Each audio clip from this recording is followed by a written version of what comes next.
নামটো হ'ব লাগিছিল দুৰ্নীতিগ্ৰস্ত বিজেপিৰ দপদপনি আজি ইয়াতে দুৰ্নীতিৰ কথা কোৱা হৈছে আৰু আপুনিও এটা ক্লিপ দেখাইছে কিন্তু ইয়াতে যিখিনি দুৰ্নীতিৰ কথা বৰ্তমান পোহৰলৈকে আহিছে অতিশয় ভয়াৱহ এতিয়া চাওক এতিয়া যোৱা 5 বছৰত যেতিয়া দুৰ্নীতি হৈছিল তেতিয়াহ'লে সেইখিনি সময়ত বনমন্ত্ৰী কোন আছিল চন্দ্ৰমোহন পাটোৱাৰী দল বিজেপি মুখ্যমন্ত্ৰী কোন আছিল হিমন্ত বিশ্ব শৰ্মা দল বিজেপি বিধায়ক কোন আছিল মানে যিবিলাক অঞ্চলত এই বনাঞ্চলবিলাক পৰিছে নিশ্চয় বিজেপি কাৰণ বেছিভাগ বিধায়ক বিজেপিৰে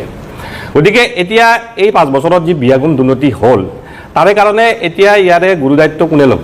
ইয়াৰে দায়িত্ব বিজেপিয়ে ল'ব কিন্তু এতিয়া হঠাৎ বিজেপিয়ে সাপ হৈ খুটি জয় জাৰা প্ৰক্ৰিয়া কিয় আৰম্ভ কৰিছে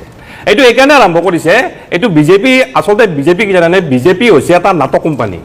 বিজেপি পৃথিৱীৰ সৰ্ববৃহৎ নাটক কোম্পানী নাটক কৰি কৰি মানুহক আগুৱা ভাৰি ভাৰি শাসনভাৰ চলাই আছে আজি এই যিটো দুৰ্নীতিৰ কথা পোহৰলৈকে আহিছে এই দুৰ্নীতিৰ কথা বিজেপিয়ে গম পাইছে যে বেলেগ উৎসৰ পৰা এই দুৰ্নীতি পোহৰলৈকে আহিব গতিকে তাৰে আগতে বিজেপিয়ে নিজে এই দুৰ্নীতিটো পোহৰলৈকে আনি ইয়াৰ বহিঃপ্ৰকাশ ঘটাই ফ্লাছ আউট ঘটাই বিজেপিয়ে সাপ হৈ গুটি বেজ হৈ জানিব বিচাৰিছে গতিকে এইবিলাকত ৰাইজ ভুল যাব নালাগে এইটো এটা বিজেপিৰ নাটক এতিয়া মই কওঁ চাওক ইয়াতে কেনেকুৱা দুৰ্নীতি ঘটিছে মই কওঁ এইটো বনমন্ত্ৰীয়ে কৈছে এই পদক্ষেপখিনি আমি নাটক বুলি ক'বলৈ বিচাৰিছে কিয় সেইটো মই আপোনাক ক'লো তাৰমানে যেতিয়া এই দুৰ্নীতিখিনি সংঘটিত হ'ল কাৰ দিনত সংঘটিত হ'ল বিজেপিৰ দিনত সংঘটিত হৈছে বনমন্ত্ৰী কোন আছিল চন্দ্ৰমোহন পাটোৱাৰী দল বিজেপি মুখ্যমন্ত্ৰী কোন আছিল হিমন্ত বিশ্ব শৰ্মা দল বিজেপি তেনেহ'লে ইয়াৰ কাৰণে গুৰু দায়িত্ব কোনে ল'ব মুখ্যমন্ত্ৰীয়ে ল'ব লাগিব বনমন্ত্ৰীয়ে ল'ব লাগিব গতিকে আজি যদি বিজেপি দুৰ্নীতিৰ কথা কৈছে তাৰমানে যোৱা 5 বছৰত বিজেপিৰ শাসনকালত হোৱা দুৰ্নীতিৰ কথা কৈছে এতিয়া এই দুৰ্নীতি যদি আজি এনকে দেৱী ফ্লাছ আউট কৰে তেতিয়াহ'লে বিজেপি হলঠাকত পৰিব গতিকে বিজেপিয়ে গালত নিজৰ চৰটো আগে নিজে মাৰি লৈছে যাতে বেলেগ এটা সংগঠনৰ বা বেলেগ উৎসাহী চৰটো নামাৰে গতিকে নিজৰ গালত নিজে চৰটো মাৰিছে এতিয়া কেনেকুৱা ধৰণৰ দুৰ্নীতি সংঘটিত হৈছে মই কওঁ শুনক আজি বনমন্ত্ৰী নতুনকৈ হোৱা জয়ন্ত মল্ল বৰুৱা এখেতৰতো আপুনি বাধ্যতাটো দেখিছেই তেখেত কিমান ধোঁৱাত তুলসীৰ পাত সকলোৱে জানে সেইবিলাক বিষয়ে এতিয়া নকওঁ বাৰু সেইটো বিষয়টো দীঘলীয়া হৈ যাব আজি তেখেতে কৈছে যে 781 কোটিৰ ৰেভিনিউ কালেকশ্যন হৈছে ৰাজহ সংগ্ৰহ হৈছে বন বিভাগৰ আৰু কিন্তু হ'ব লাগিছিল 2500 কোটি তাৰমানে 781 কোটি ধৰি লওক 800 কোটি তাৰমানে কিমান ধন ৰাজহ সংগ্ৰহ নহ'ল 1700 কোটি টকা এক বছৰত 1700 কোটি টকা তাৰমানে 5 বছৰত 8500 কোটি টকা 8500 কোটি টকা তাতকৈ ভয়ানক কথা কি আপুনি জানেনে সেই 781 কোটি টকা যি ৰাজহ সংগ্ৰহ হ'ব লাগিছিল বনমন্ত্ৰীয়ে কৈছে জয়ন্ত মল্ল বৰুৱাই কৈছে যে সেইখিনি জমা হৈছেনে নাই সেইটোৰো কোনো ঠিক নাই সেইটো এতিয়া মই পৰীক্ষা কৰিম কিমান ভয়াৱহ কথা চাওক তাৰমানে আচলতে ক'ব গ'লে যে 1 টকাও যে ৰাজহ জমা হোৱা নাই সেইটো হ'ব পাৰে তাৰমানে কিমান এই 8500 কোটি টকা যাই পেলাই 12500 কোটি মান টকা হ'ব তাৰমানে কিমান বৃহৎ দুৰ্নীতি সংঘটিত হৈছে ইয়াত আৰু আজি এতিয়া তেখেতসকলে ক'ব আহিছে যে ইয়াত আমি এটা সংস্কাৰ কৰিম নহয় ইয়াত এই যি দুৰ্নীতি সংঘটিত হৈছে এই 1700 কোটি টকা যি ৰাজহ সংগ্ৰহ মানে ঘাটি হৈছে 700 কোটি টকা হিচাপটো পৰা থলো বেলেগ কৰি এই যে এইখিনি যে ৰাইজৰ পইচা যে আপোনালোকে যে হৰলুকি হৈছে ইয়াতে প্ৰতিটো টকাৰ হিচাপ আপোনালোকে দিব লাগিব বিজেপি চৰকাৰে অসম ৰাজ্যক দিব লাগিব কাৰণ অসম ৰাজ্যৰ বৰ্তমান অৱস্থা নাই আৰু এটা মই কথা কওঁ ন এই যেতিয়া এওঁলোকে অনুসন্ধানৰ কথা কৈছে এইবিলাক একো অনুসন্ধান নহয় মই এটা উদাহৰণ দিওঁ আজি এমাহ আগতে আপোনালোকে দেখিব মীন বিভাগৰ দুৰ্নীতিৰ কথা ওলাইছিল আৰু তাতে পদ্ম হাজৰিকা বোলে এজন ব্যক্তিকো জেলত পঠোৱা হৈছিল কিন্তু সেই অনুসন্ধান আৰম্ভ হয় তদন্ত আৰম্ভ হয় যেতিয়াই ৰমাকান্ত দেউৰীৰ ওচৰত পালে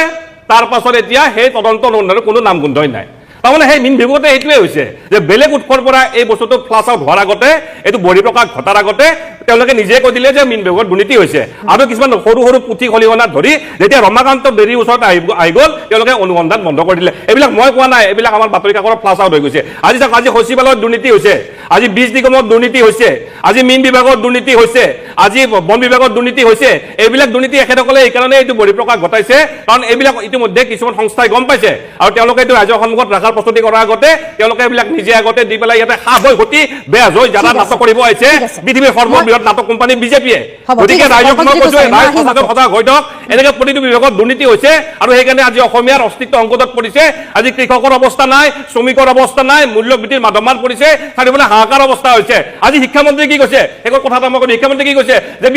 বিশ্ববিদ্যালয় চলাবৰ কাৰণে মহাবিদ্যালয় চলাবৰ কাৰণে 8 টকা নাই কিয় টকা নাই আপোনালোকৰ যদি আপোনালোকৰ 2500 টকাৰ ৰাজহ সংগ্ৰহ হ'ব লাগিছিল 781 কোটি ৰাজহ সংগ্ৰহ হৈছে 1700 কোটি টকাৰ আপোনালোকৰ হিচাপ নাই 5 বছৰত 8500 কোটি টকা আপোনালোকৰ ৰাজহৰ হিচাপ নাই কিন্তু আপুনি হাত দাঙি দিব লাগিবই শিক্ষা স্বাস্থ্যৰে আপোনালোকে এনেকুৱা অৱস্থা কৰিছে গতিকে যোৱা 5 বছৰত হৈছে আৰু ভয় গতি বেজ হৈ জানাত ভূমিকা লৈছে বিজেপিয়ে হ'ব কংকনজ্যোতি গোস্বামী আকৌ আহিম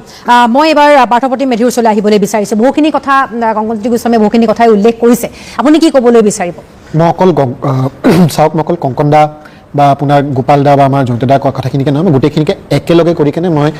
এটা মোৰ মন্তব্যটো মই দিব খোজোঁ চাওক কংকন দাই কিছু কথা ক'লে কিছু মন্তব্য তেওঁ ব্যক্তিগত মন্তব্য দিলে তেওঁ ক'লে সেইটো তেওঁৰ সম্পূৰ্ণ তেওঁ নিজা কথা প্ৰথমতে আমি এইটো চাব লাগিব যে এই চৰকাৰখন মই কোনো কুণ্ঠাবোধ নকৰোঁ ক'বলৈ যে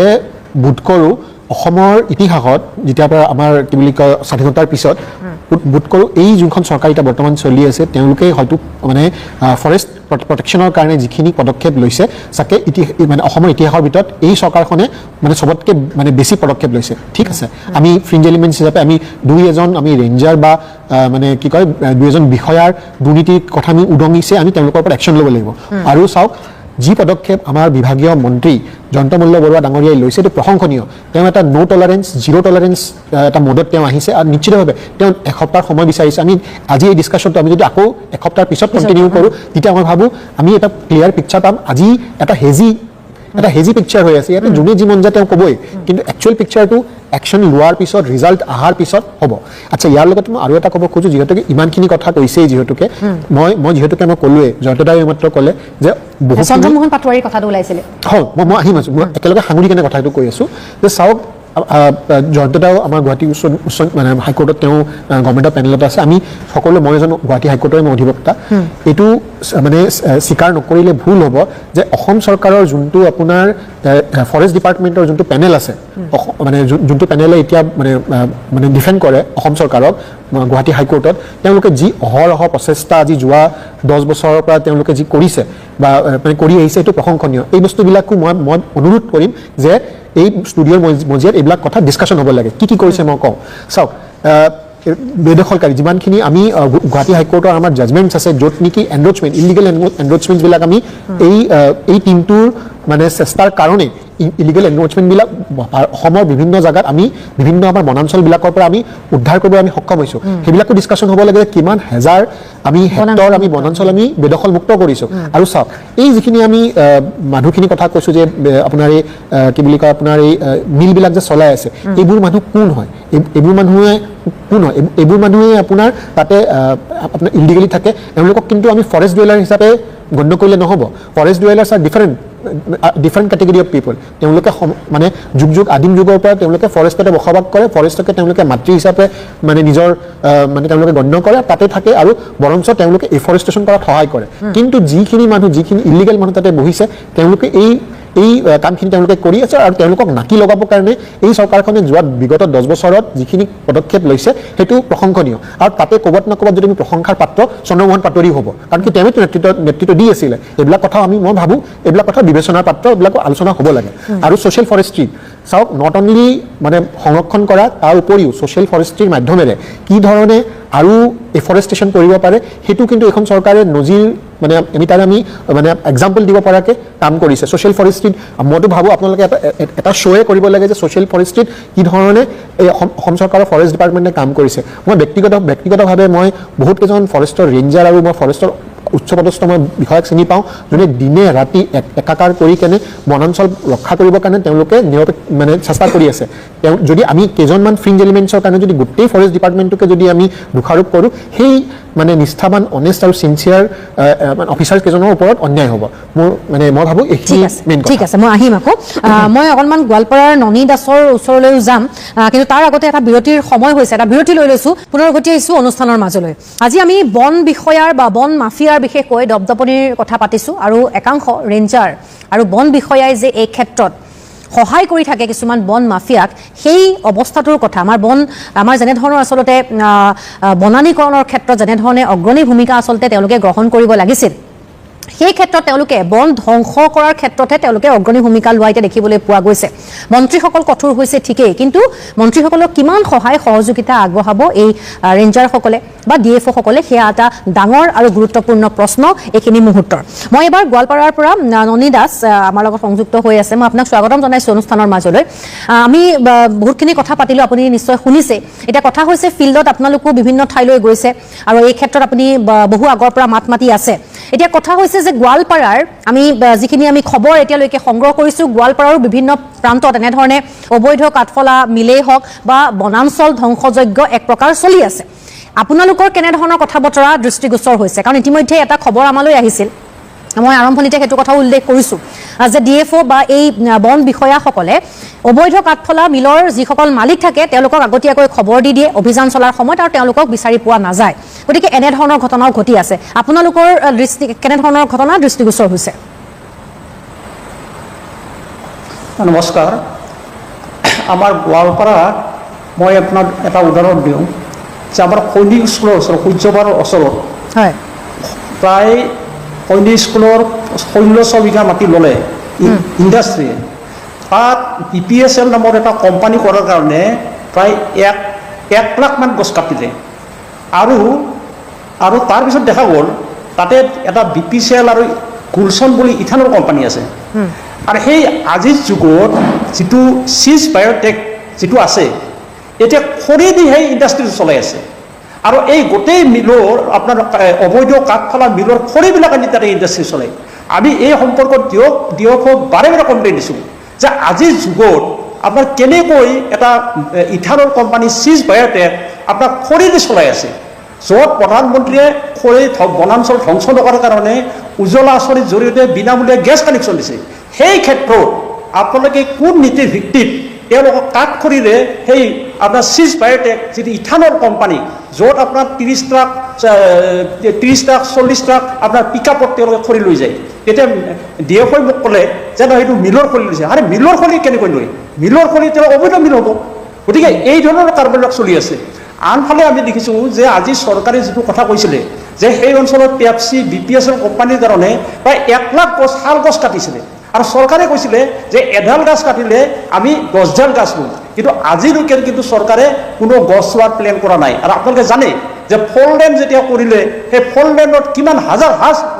গছ কাটিছে তাৰ বিনিময়ত ক'ৰবাত যে আপোনাৰ বনানীকৰণ কৰিছে তাৰো কোনো ব্যৱস্থা কৰা নাই আৰু এটা ডাঙৰ কথা হ'ল আপুনি চাব আমি যদি গোৱালপাৰা পৰা শ'লমাৰীলৈকে যায় এটা ডাঙৰ কথা যিবিলাক ডাঙৰ ডাঙৰ শাল গছ আছে সেই শাল গছবিলাকত যিবিলাক স্কুল কলেজ ব্যৱসায়িক প্ৰতিষ্ঠান আছে তেওঁলোকে ডাঙৰ ডাঙৰ গাজাল মাৰি এইবিলাক একোটা মানে আপোনাৰ তেওঁলোকৰ প্ৰচাৰৰ কাৰণে এটা এডভান্টেজৰ যিবিলাক হোৰ্ডিং দিছে এইটোতো ডাঙৰ কথা আৰু সেই গছডালৰ ক্ষতি কৰি আছে তেওঁলোকে এইবিলাক এই ফৰেষ্ট ডিপাৰ্টমেণ্টে দেখা নাপায় নেকি সেইটো আমি এই ব্যৱস্থা তেওঁলোকে কৰিব লাগে নেক্সট আৰু এটা কথা যিটো আমাৰ মাননীয় মন্ত্ৰী মহোদয়ে কৈছিলে যে বালক ট্ৰাকেদি আপোনাৰ গোটেই গোৱালপাৰা ৰাস্তা গুৱাহাটীৰ ৰাস্তাবিলাক নষ্ট কৰিলে এতিয়া আপুনি চাব যে আপোনাৰ গোৱালপাৰাৰ পৰা আপনি ডাম্পাৰত প্ৰায় 40-50খন ডাম্পাৰ ৰাতি গুৱাহাটীলৈকে যায় আজিলৈকেতো ডাম্পাৰ কোনো ব্যৱস্থা কৰা নাই কোনো বন্ধ কৰা নাই এনেকি আমাৰ যিটো নদী আছে দুধনৈ নদী সেই নদী দি আপোনাৰ নাওৰে ৰাতি বালা লৈ যায় এই সম্পৰ্কত আমি ফৰেষ্ট ডিপাৰ্টমেণ্টক জনাওঁ কিন্তু আজিলৈকেতো সেই ফৰেষ্ট তেওঁলোকে কোনো বন্ধ কৰা নাই গতিকে এই চৰকাৰখনে কৈছে আমি ভাল পাইছিলোঁ যে আমাৰ নতুন মন্ত্ৰীয়ে যে আগৰ চৰকাৰৰ যিবিলাক আপোনাৰ দুৰ্নীতি তেওঁ উদুকাই দিছিলে ৰাজহুৱাভাৱে উদুকাই দিছিলে তাৰপিছত ভাবিলোঁ যে নিশ্চয় এটা পৰিৱৰ্তন হ'ব কিন্তু আজিলৈকে কিন্তু আমাৰ গোৱালপাৰাত সেই ধৰণৰ কোনো আমি পৰিৱৰ্তন হোৱা নাই ঠিক আছে মই আকৌ আপোনাৰ ওচৰলৈ আহিম বহুখিনি অভিযোগ যিহেতু উত্থাপিত হৈছে মই আকৌ এবাৰ জয়ন্ত গোস্বামীৰ ওচৰলৈ আহিবলৈ বিচাৰিছোঁ জয়ন্ত গোস্বামী বহুখিনি কথাই উল্লেখ কৰিছে কংকনজ্যোতি গোস্বামী বহুখিনি অভিযোগ আনিলে গোলাপ চন্দ্ৰ শৰ্মাই বহুখিনি অভিযোগ আনিছে এটা কথা হৈছে যে চন্দ্ৰমোহন পাটোৱাৰীৰ কথা উল্লেখ কৰিছে আৰু ৰাজহৰ কথাটো উল্লেখ কৰিছে আপুনি কি উত্তৰ দিবলৈ বিচাৰিব প্ৰথম কথা কি বিৰোধীয়ে কি কৈছে সেই তেখেতসকলে নিৰ্বাচনৰ পূৰ্বেও কৈছিলে জনসাধাৰণৰ ওচৰত এইবিলাক অৱগত কৰিছিলে কিন্তু জনসাধাৰণে তেওঁলোকৰ কথা নামানিলে গতিকে তেখেতসকলৰ কথাত মই উত্তৰ দিব মই খোজা নাই কিন্তু মই বেছিক কেইটামান কথা কৈছোঁ 2016 চনৰ পূৰ্বে ফৰেষ্ট ডিপাৰ্টমেণ্টৰ যিটো টোটেল ৰেভিনিউ আছিলে 125 crores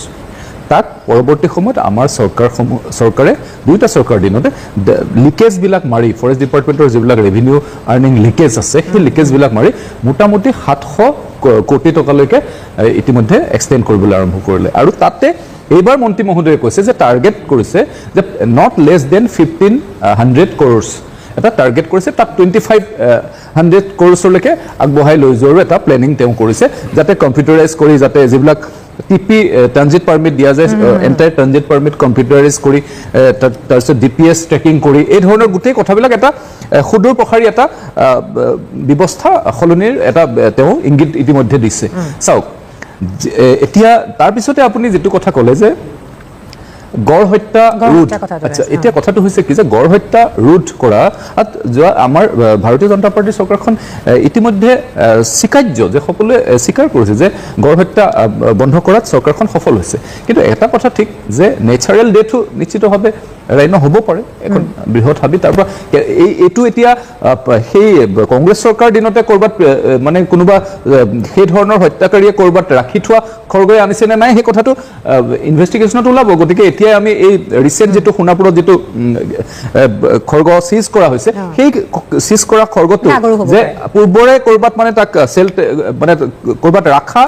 তাক উলিয়াই আনিব খুজিছিলে এনেকুৱাও হ'ব পাৰে সেই কথাটো ইনভেষ্টিগেশ্যনত আহিব মই এই মুহূৰ্তত তাতে কমেণ্ট কৰিব নিবিচাৰোঁ কিন্তু এটা কথা চাব আপুনি যে চৰকাৰৰ সদিচ্ছা চৰকাৰখনে সাহসেৰে কৈছে যে এতিয়াও মৰিগাঁৱত চলি আছে বুলি কৈছে অলপ আগতে আমাৰ মেধি ডাঙৰীয়াই ক'লে যে মৰিগাঁৱত কোনখিনি মানুহে চলাই আছে আপোনাৰ যদি টিভি স্ক্ৰীণত এখেতেও নাম এটা ক'লে কোনখিনি মানুহে চলাই আছে তেওঁলোক ফৰেষ্ট ডুৱেলাৰ্ছটো নহয় ট্ৰেডিশ্যনেল ফৰেষ্ট ডুৱেলাৰ্ছ এক্ট 2003 তাৰ অধীনত যিসকলে ফৰেষ্ট লেণ্ড ৰাইটছ পাবলৈ অধিকাৰ আছে তেওঁলোকতো এইবিলাক নহয় এইবিলাক মানুহ তেওঁলোকতো নহয় মোৰ না মই কৈ আছোঁ ডাঙৰীয়া ঠিক আছে কৈ আছোঁ মোৰ গোলাঘাটততো আপোনাৰ কথা মই শুনিব নিবিচাৰোঁ বুজিছেনে এতিয়া আপোনালোকে এইবিলাক কথা ক'লে নহয় হেৰিৰ ওচৰত ৰাইজৰ ওচৰত ৰাইজে আপোনালোকৰ কথা নামানিলে নহয় মই এতিয়া মোৰ কথাটো ক'বলৈ দিয়ক মই আপোনাৰ কৈ থকা সময়ত মই আপোনাক পিঞ্চিং কৰি থকা নাছিলোঁ নহয় এতিয়া মূল কথাটোলৈ আহোঁ মোৰ গোলাঘাটততো ওলোৱা নাই মোৰ গোলাঘাটত তো এটাও অবৈধ কাঠ মিল ওলোৱা নাই আপোনালোকৰ নিউজ হোৱা নাই মোৰ যোৰহাটততো হোৱা নাই মোৰ মাজুলীততো হোৱা নাই ক'ত হৈছে গোৱালপাৰাত হৈছে ক'ত হৈছে আৰে অকণমান ৰ'ব মই শ্যামলী মই কিন্তু মোক ক'ব দিয়ক আদাৰৱাইজ মই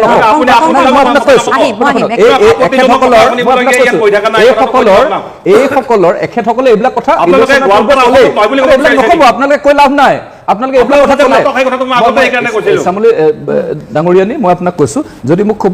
মানে ক'বলৈ নিদিয়ে নকওঁ মই একো নাই তেখেতসকলে কৈ থাকক কাৰণ তেওঁলোকে ইলেকশ্যনৰ আগতে ক'লে ৰাইজে তেওঁলোকৰ কথা নেমানিলে তেওঁলোকক 0ৰ পৰা 0লৈকে লৈ গ'ল গতিকে এতিয়াতো আৰু এইবিলাক কৈ লাভ নাই নহয় আমাৰ কথাকেইটা শুনকচোন আপুনি জনসাধাৰণকে কৈছোঁ মই আপুনি অলপ আপোনাক মই ক্ৰছ কুৱেশ্যন কৰিবৰ কাৰণে ইয়াতে অহা নাই নহয় এতিয়া মূল কথাটো হৈছে এইটো যে এই অঞ্চলবিলাকত এই ধৰণৰ অবৈধ কাঠমিল আছে এই অবৈধ কাঠমিলসমূহ উচ্ছেদ কৰিবৰ কাৰণে গভৰ্ণমেণ্টে এটা প্ৰম্পট এটা ষ্টেপ লৈছে তাত আমি মন্ত্ৰীগৰাকীক ধন্যবাদ দিব লাগে আৰু একেটা কথা আজি যিটো আপুনি ছাবজেক্ট দিছে বন মাফিয়াৰ দপদপনি এসপ্তাহৰ পিছত আকৌ আমি বহিম তাত আপুনি ক'ব লাগিব বন মাফিয়া জেলত এইটো আপোনাৰ ইয়াৰ পিছৰ এসপ্তাহৰ পিছৰ যিটো টপিক হ'ব তাত বন মাফিয়া জেলত জেল হাজতত এই টেগলাইন দি পেলাই আপুনি পাতিব লাগিব গতিকে মন্ত্ৰী মহোদয়ে শক্তিশালী ষ্টেপছ লৈছে অসমৰ জনসাধাৰণে নিশ্চিতভাৱে মন্ত্ৰী ডাঙৰীয়া সহযোগিতা কৰিব অসমৰ জনসাধাৰণক সহযোগিতা কৰিবৰ কাৰণে তেওঁলোকে কৈছে আমাৰ সকলোৰে দায়িত্ব আছে ক'ত ক'ত অবৈধ কাঠফলা মিল আছে ক'ত কি আছে এই ধৰণৰ কথা বতৰাবিলাক ক'বৰ কাৰণে আমাৰ এটা প্লেটফৰ্ম পাইছোঁ আমি দাস ডাঙৰীয়াক মই অনুৰোধ জনাম হয় তেখেতে হয়তো স্থানীয় কোনোবা বন বিষয়াৰ ওচৰলৈ গৈ তেওঁ আশাহত হৈছে কিন্তু মই অনুৰোধ জনাম মন্ত্ৰী ডাঙৰীয়াই স্পষ্টতাৰে কৈছে মন্ত্ৰী ডাঙৰীয়াক যোগাযোগ কৰি গোটেই তথ্যবিলাক দিয়ক নিশ্চিতভাৱে ষ্টেপ ল'ব আৰু এইটো অপেন এয়াৰত তেখেতে বল্ড ষ্টেপ ল'বৰ কাৰণে কৈছে ইয়াৰ পূৰ্বে তেওঁ বিষয়াসকলৰ লগত তেওঁ কথা বতৰা পাতিছে গতিকে নিশ্চিতভাৱে এইখন অসমত এটা ব্যৱস্থা পৰিৱৰ্তনৰ কাৰণে সকলোৱে কাম কাজ কৰিছে কাম কাজ কৰিবৰ কাৰণে এটা পদক্ষেপ হাতত লৈছে আপুনি যদি চাই আজি কৃষি মন্ত্ৰীগৰাকী আপুনি চাওকচোন দিনে ৰ'দে বতাহে তেওঁক পথাৰত নামিছে পথাৰৰ বুজ ল'বলৈ চেষ্টা কৰিছে এটা পৰিৱৰ্তনৰ কাৰণে কাম কাজ কৰিছে আজি আপুনি যদি চাই তেতিয়াহ'লে আমাৰ ভেটেৰিনেৰী ডিপাৰ্টমেণ্টৰ মন্ত্ৰী বাইদেৱে তেওঁ কেনেকৈ পশুপালন অধিক শক্তিশালী কৰিব পৰা যায় তাৰ কাৰণে তেওঁলোকে দিনে নিশাই কাম কৰিবৰ কাৰণে চেষ্টা কৰিছে মন্ত্ৰীসকলে দিনে নিশাই কাম কৰিবৰ কাৰণে চেষ্টা কৰিছে গতিকে তেওঁলোকৰ যি বল্ড ষ্টেপছ আৰু তেওঁলোকে যি ধৰণে অসমৰ ৰাইজৰ কাৰণে কাম কাজ কৰিব খুজিছে অসমৰ ৰাইজক সহযোগিতাত লৈ অৰ্থাৎ অসমৰ ৰাইজক বিশ্বাস আৰু সহযোগিতাত লৈ যে কাম কাজ কৰিবলৈ লৈছে আৰু সেই কাম কাজ কৰিবলৈ লোৱাৰ সময়ত নিশ্চিতভাৱে অসমৰ জনসাধাৰণে সঁহাৰি জনাব স্পষ্ট ক'লো অহা এসপ্তাহৰ পিছত যেতিয়া আমি আপোনাৰ ষ্টুডিঅ'ত বহিম তেতিয়া ইয়াৰ টেগলাইনটো হ'ব যে বন মাফিয়া জেল হাজতত এইটো টেগলাইন লৈ আমি নিয়ন্ত্ৰণলৈ আহিছে বন মাফিয়াৰ দপদপনি আমি সেইটোৱেই কৰিবলৈ বিচাৰিছোঁ বা সেইটোৱেই হওক সেয়াই আশা কৰিছোঁ কংকন জ্যোতি গোস্বামী চলি আহিছোঁ আপুনি কি ক'বলৈ বিচাৰিছিলে এটা বেছি দিন সময় লোৱা নাই এটা সপ্তাহৰ সময়সীমা লৈছে নহ'ব নেকি এটা সপ্তাহৰ ভিতৰত চৰকাৰত এই ক্ষেত্ৰত পৰিৱৰ্তন আহিব কি পৰিৱৰ্তন বন মাফিয়াৰ দপদপনি কমিব বুলি কৈছে নকমে আপোনাৰ মতে কি বন মাফিয়াৰ দপদপনি কেনেকৈ কমিব আজি তেখেতে যে ক'লে যে আজি যে বনমন্ত্ৰীজন আছে সেইজন ইয়াৰ কাৰণে জবাবদিহি হয়নে নহয় তেখেতক সেই কুৱেশ্যনটো সোধক এই প্ৰশ্নটো সোধক সেই প্ৰশ্নটো উত্তৰ পোৱাৰ পাছত মই বাকী বক্তব্য ৰাখিম তেখেতক সোধক যোৱা 5 বছৰত যে অবাধ দুৰ্নীতি হ'ল আজি যে জয়ন্ত মল্ল বৰুৱাই যে ক'লে যে 781 টকাৰ 781 কোটি ৰাজহ সংগ্ৰহ হ'ব লাগিছিল সংগ্ৰহ হৈছে মানে কি কাগজে পত্ৰ হৈছে 781 কোটি কিন্তু হ'ব লাগিছিল 2500 কোটি কিন্তু তাৰমানে 1700 কোটিৰ ঘাটি হ'ল আৰু 781 কোটি টকাও সংগ্ৰহ যে হৈছে জমা যে হৈছে সেইটো এতিয়াও নিশ্চিত নহয় তেখেতে পৰীক্ষা কৰিব গতিকে ইয়াৰে কাৰণে যোৱাবাৰৰ বনমন্ত্ৰী চন্দ্ৰমোহন পাটোৱাৰীৰ জবাবদিহি হ'বনে নহয় আগতে তেখেতে এই কথাটো উত্তৰ মোক দিয়ক প্ৰথম কথা মই তেখেতৰ তেখেতৰ ক্ৰছ কুৱেশ্যনৰ উত্তৰ দিবৰ কাৰণে মই ইয়াতে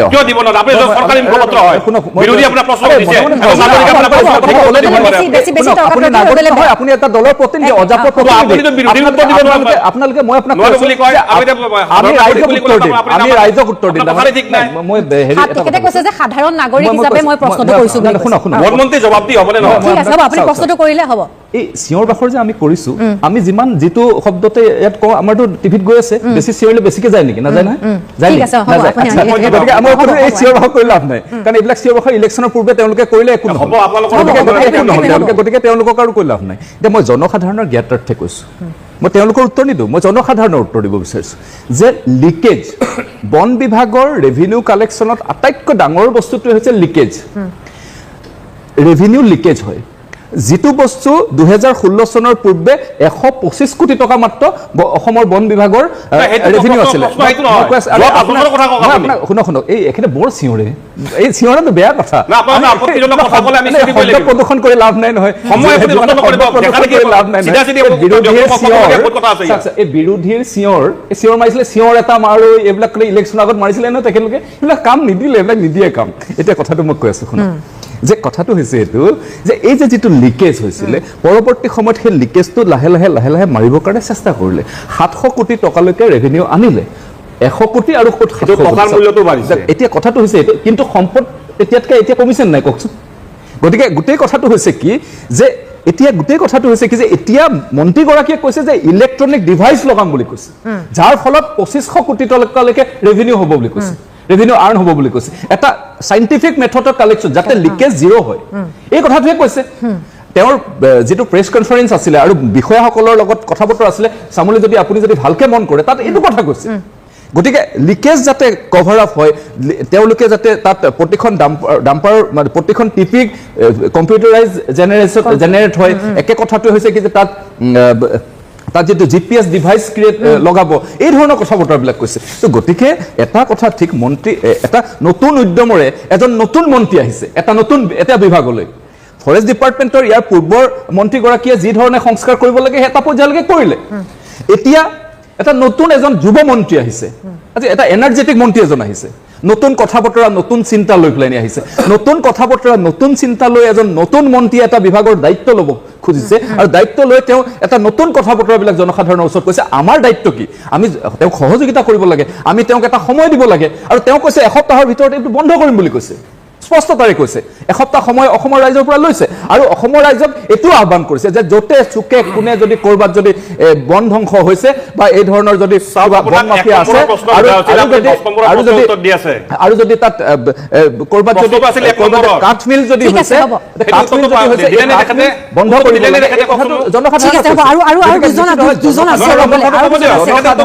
বনমন্ত্ৰী জবাবদিহি হ'বনে নহয় এইটো উত্তৰ দিলে নাই তেখেতে আপুনি দিলে নাই উত্তৰ কওকচোন আপুনি তো বিৰাট ডক্টৰ পণ্ডিত দেখায় আপোনাক মই প্ৰশ্ন কৰিলো যে যোৱাবাৰত যিজন বনমন্ত্ৰী জবাবদিহি হ'বনে নহয় আপুনি চালে বেৰে কোবাই থাকিল কিন্তু প্ৰশ্নটো উত্তৰ আপুনি দিব নোৱাৰিলে আপোনালোকে কোনো প্ৰশ্নৰ উত্তৰ দিব নোৱাৰে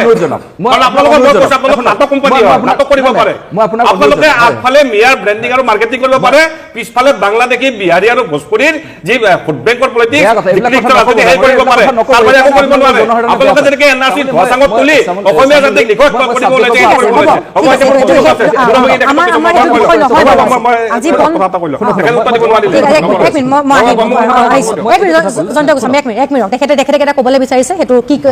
মই কি কৈছো গণহত্যা কথাটো কৈছে দেই এখেতসকলে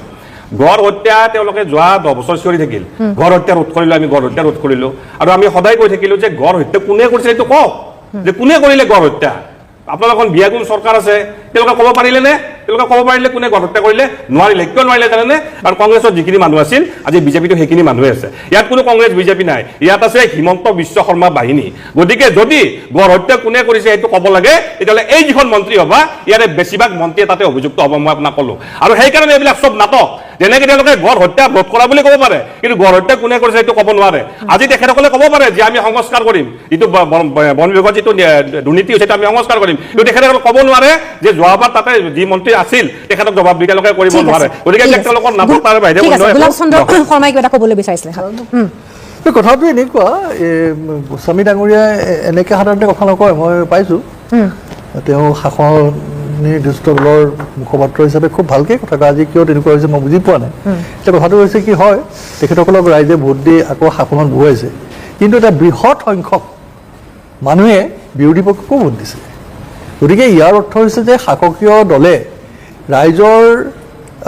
কাৰণে কি ধৰণে কামবিলাক কৰি যাব সেইটো চাবৰ কাৰণে বিৰোধী পক্ষকো দায়িত্ব দিছে গতিকে বিৰোধী পক্ষই কথা ক'ব আৰু বিৰোধী পক্ষই যেতিয়া কথা ক'ব শাসক পক্ষক সুধিব লাগিব অহংকাৰ ওপৰলৈ ইমান ওপৰলৈ নিনিব আপোনালোকে চাই দিয়ক কাৰণ আপোনালোকৰ ৰাইজৰে সেৱা কৰিব খুজিছে আমিনো ক'ৰ মানুহ আমিতো আৰু ক'ৰবাত বিদেশৰ মানুহ নহয় আমিও সেই এখন অসমৰ মানুহ আপুনিও সেই অসমৰ মানুহ গতিকে আপুনি অসমীয়া মানুহৰ অসমীয়া সমাজৰ কথাই কৈছে আপুনি বিহাৰ বংগৰ বনৰ কথাটো কোৱালে অসমৰ বনৰ কথাই কৈছে আমিও সেই একেটা কথাই কৈছে এতিয়া শুনক চন্দ্ৰমোহন পাটোৱাৰী ডাঙৰীয়াৰ কথা মই কওঁ বহিৰাজ্যৰ পৰা আমাৰ অসমৰ মাজেৰে বহুত মানে ৰেঞ্জৰ আপোনাৰ কিছুমান বনজ সামগ্ৰী পাৰ হৈ যায় আৰু সেই বনজ সম্পদবিলাকৰ ওপৰত এটা মানে ফিজ লোৱা যায় আমাৰ চৰকাৰে এটা ফিজ লয় নমিনেল ফিজ লোৱা যায় আৰু সেইটো কোনে কৰিব পাৰে সেই ফিজটো লয় আপোনাৰ বন বিভাগে লয় এওঁলোকৰ দিনত সেইটো কি হৈছে যে মানে এটা নতুনকৈ এটা ছিষ্টেম তেওঁলোকে কৰিছে যে ব্ৰাউন টিপি এখন উলিয়াই লৈছে ব্ৰাউন টিপি কৰি তাত প্ৰত্যেকখন ট্ৰাকত এই ব্ৰাউন টিপিৰ পৰা 145 টকাকৈ তেওঁলোকে মানে ব্ৰাউন টিপিৰ জৰিয়তে কালেক্ট কৰিছে আৰু সেইটো মানে ফৰ্মেল যিটো 145 একচুৱেলি তেওঁলোকে কালেক্ট কৰিছে 450 মই তেওঁলোকৰ মানে স্বচ্ছতাটোৰ কথা মই কৈ আছোঁ 450 সেইটো আছে চবেই জানে এতিয়া প্ৰথম কথা হৈছে কি এই ব্ৰাউন টিপিটো এই পইচাটো কোনে কালেক্ট কৰিছে আমট্ৰনে কালেক্ট কৰিছে আমট্ৰন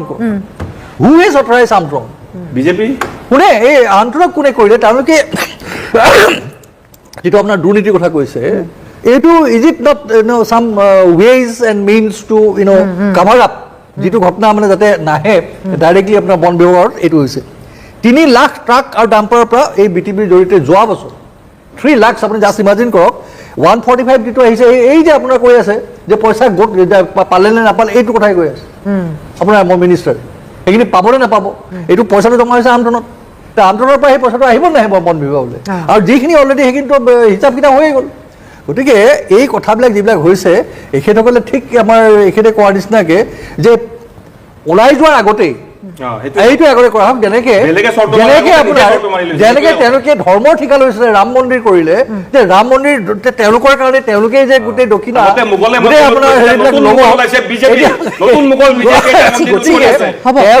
তেওঁলোকক ৰাইজে বুজিবলৈ বাকী নাই আৰু তেওঁলোকে জিকিছে কেনেকে জিকিছে তেওঁলোকে জিকি আছে আৰু জিকিব কিন্তু তাৰো এটা শেষ অন্তৰ এটা আহি আছে লাহে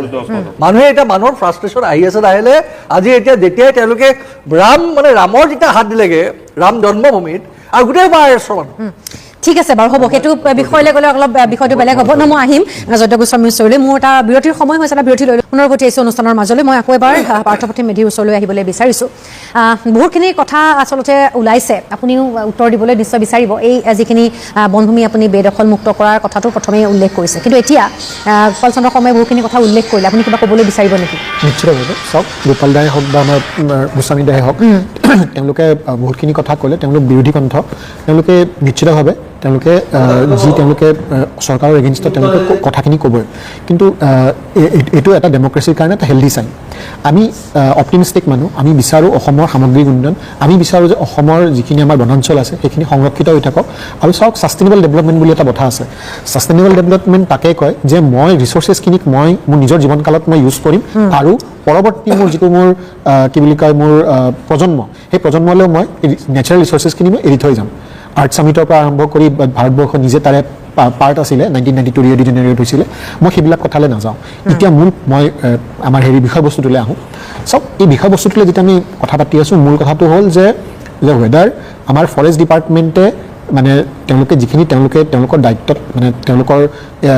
দায়িত্বত ক'ৰবাত তেওঁলোকে গাফিলতি কৰিছে নেকি বা গাফিলতি কৰাৰ কাৰণে অসম চৰকাৰৰ ৰেভিনিউত ফৰেষ্ট ডিপাৰ্টমেণ্টৰ পৰা যিখিনি ৰেভিনিউ যাব লাগিছিল সেইখিনিত ক'ৰবাত ক্ষয় ক্ষতি হৈছে নেকি এইখিনি কথা তেওঁলোকে নিজৰ বক্তব্য দাঙি ধৰিছে মই কৈছোঁ আমাৰ কি বুলি কয় জয়ন্তদাই কৈছে যে এসপ্তাহ যাওক এসপ্তাহ পিছত আমি আকৌ এবাৰ ইয়াতে বহু তেতিয়া দুধ কা দুধ আৰু পানী কা পানী হৈ যাব এইখিনিকে কৈ উঠি মই আৰু এটা কথা মই যিহেতুকে আজি ইমান নিগেটিভ কথাখিনিয়ে পতা গ'ল মই দুই এটা পজিটিভ কথা মই অসমৰ ৰাইজৰ জ্ঞাতাৰ্থে মই জনাব খোজোঁ যে মানে লিষ্টখন বহুত দীঘলীয়া তালিকাখন বৰ দীঘলীয়া কিন্তু তথাপিতো মই এটা এক্সাম্পল নিশ্চিতভাৱে মই ল'ম 2019 এটা জাজমেণ্ট এটা আহিছিলে আমাৰ গুৱাহাটী হাইকোৰ্টৰ Numaligarh refinery limited versus union of India য'ত অসম চৰকাৰৰ পাৰ্টি আছিলে আমি সকলোৱে জানো যে হাতী গ্ৰুপত আপোনাৰ ট্ৰেভেল কৰে এক জেগাৰ পৰা এক জেগা আৰু তেওঁলোকে হাতীয়ে কেতিয়াও নিজৰ ৰুটটো চেঞ্জ নকৰে এইটো অসমৰ ৰাইজে জনা উচিত বহুতে জানেও তথাপিতো মই আজি ৰিপিট কৰিছোঁ সেই ৰুটটোক গন্ধি বুলি কয় আৰু গন্ধিটো সদায় আমি জানো যে হাৰ্টটোত তাৰমানে যোনটো হাতীৰ জাক থাকে জাকৰ যোনগৰাকী লিড ফিমেল হাতীগৰাকী থাকে তেওঁ নিজৰ নেক্সট জেনেৰেশ্যনৰ মানে ফিমেল হাতীটোক দি যায় চ' এই নুমলীগড় ৰিফাইনেৰীত কি হৈছিলে নুমলীগড় ৰিফাইনেৰী য'ত তেওঁলোকে বাউণ্ডেৰী ৱাল দিছিলে সেই বাউণ্ডেৰী ৱালতে আপোনালোকে বহুতে নিউজ কৰিছিলে সেই তাতে গৈ কিনে সেই ৰাস্তাৰ মাজতে সেই ৱালখন পৰি গৈছিলে হাতীবিলাকে বেচেৰা তেওঁলোকে আহে মাজ ৰাস্তাতে হেৰিটো পায় আপোনাৰ কি বুলি কয় ৱালটো পায় ৱালটোতে মাথাটো এনেকৈ মাৰি থাকে তেওঁলোকৰ ক্ষয় ক্ষতি হয় সেইটো এটা প্ৰ'এক্টিভ ৰ'ল লোৱা গ'ল এটা বৰ ইতিবাচক জাজমেণ্ট এটা আহিলে য'ত নেকি সেই ৱালখন ভঙা গ'ল মইতো মই আগতেও কৈছোঁ আপোনাৰ সময় কম তালিকাখন বৰ দীঘলীয়া কিন্তু এই দীঘলীয়া তালিকাৰ এটা এক্সাম্পলহে মাত্ৰ সময় পালে মই আৰু এক্সাম্পল দিম মই চিম্পল ক'ব খুজিছোঁ যে আমি এটা ইতিবাচক এটা দৃষ্টিভংগী লৈ আমি এইখন চৰকাৰে যিহেতুকে কিছুমান পদক্ষেপ হাতত লৈছে আমি সকলোৱে মিলি দল নিৰ্বিশেষে চিভিল ছ'চাইটি বিভিন্ন ৰাজনৈতিক দল আমি সকলোৱে মিলি এটা মিলিত প্ৰচেষ্টাৰে আমি এই যিটো আপোনাৰ দুৰ্নীতি হৈ আছে তাৰ এগেইনষ্টত আমি যুদ্ধ কৰিব লাগে